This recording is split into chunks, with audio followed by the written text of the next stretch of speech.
Welcome to lesson 4, and this time we're stepping into the meeting room. Whether it's a one-to-one, a client workshop, or a team sync, the way you speak during meetings shapes how others see your experience, confidence, and professionalism. You don't need to talk more, but most importantly, you do need to talk better.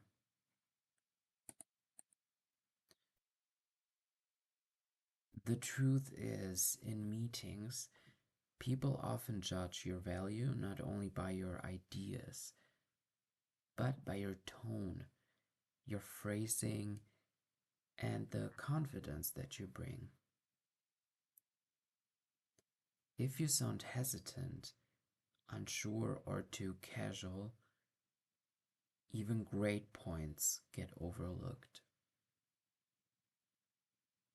If you sound clear, intentional, and respectful, that's when people listen.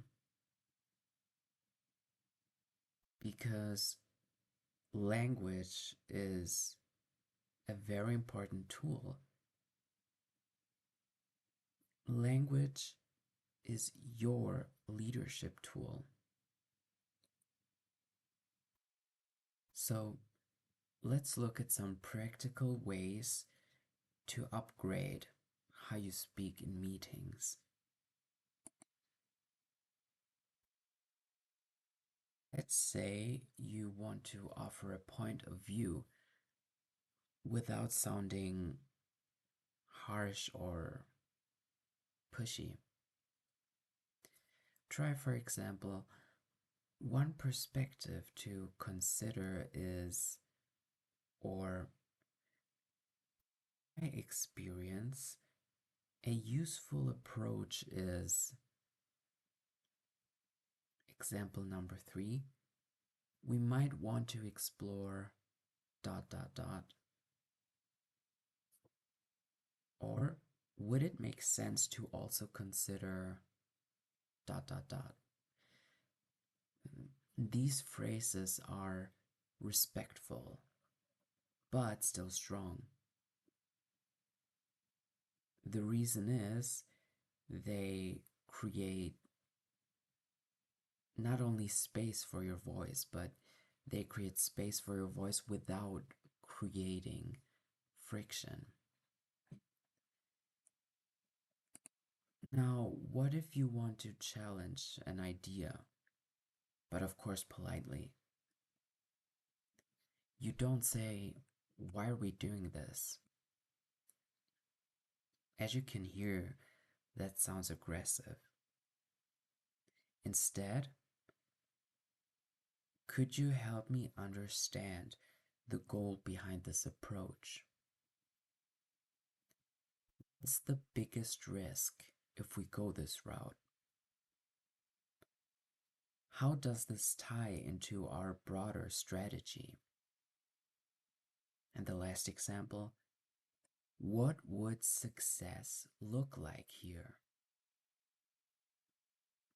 Questions like these show curiosity and strategy, and both of these are not criticism.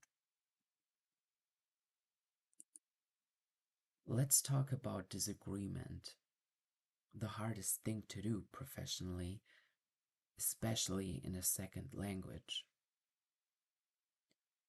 Here are examples how you can push back without creating tension.